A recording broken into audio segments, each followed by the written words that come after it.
ലഹരി കേസിൽ അറസ്റ്റിലായ മുഹമ്മദ് ഹുസൈൻ ഉൾപ്പെടെയുള്ള പ്രതികൾക്കായി പോലീസ് എന്താണെങ്കിലും കസ്റ്റഡി അപേക്ഷ നൽകും. പ്രതികളെ വിശദമായി തന്നെ ചോദ്യം ചെയ്യാനാണ് പോലീസിന്റെ നീക്കം. ലഹരി ഇടപാടിൽ പ്രതികൾക്ക് വിവിധ ജില്ലകളിൽ കൂട്ടാളികൾ ഉണ്ടെന്നാണ് പോലീസിന്റെ കണ്ടെത്തൽ. കേസിൽ 4 പ്രതികളാണ് അറസ്റ്റിലായത്.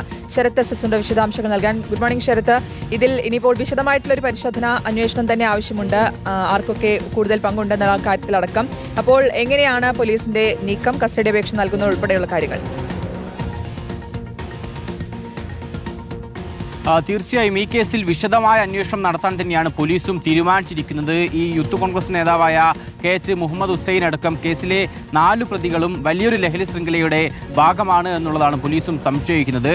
ലഹരി വിൽപ്പനയുടെ മൊത്ത വിൽപ്പനയുടെ ആളുകളാണ് ഇവർ. അത്തരത്തിൽ ബാംഗ്ലൂരിൽ നിന്ന് ലഹരി കൊണ്ടുവരുന്നതും ഒപ്പം എറണാകുളത്തേക്ക് എത്തിക്കുന്നതുമായ ശൃംഖലയുടെ ഭാഗമായിട്ട് പ്രവർത്തിച്ചിരുന്നവരാണ് എന്നുള്ളതാണ് പോലീസ് തന്നെ സംശയിക്കുന്നത്. മാത്രമല്ല വിവിധ ജില്ലകളിൽ ഇവർക്ക് കൂട്ടാളികളുണ്ട്. ബാംഗ്ലൂരിൽ നിന്ന് കുറഞ്ഞ വിലയ്ക്ക് MDMA വാങ്ങി ഇത്തരത്തിൽ മറ്റു ജില്ലകളിലേക്കും എറണാകുളം വരെ എത്തിക്കുന്നതിലും പ്രധാന കണ്ണികളാണ് പിടിയിലായത് എന്ന് തന്നെയാണ് പോലീസും സംശയിക്കുന്നത്. അതുകൊണ്ട് തന്നെ ഈ 4 പേരെയും വിശദമായി തന്നെ ചോദ്യം ചെയ്യേണ്ടതുണ്ട് എന്ന് തന്നെയാണ് പോലീസും അറിയിക്കുന്നത്.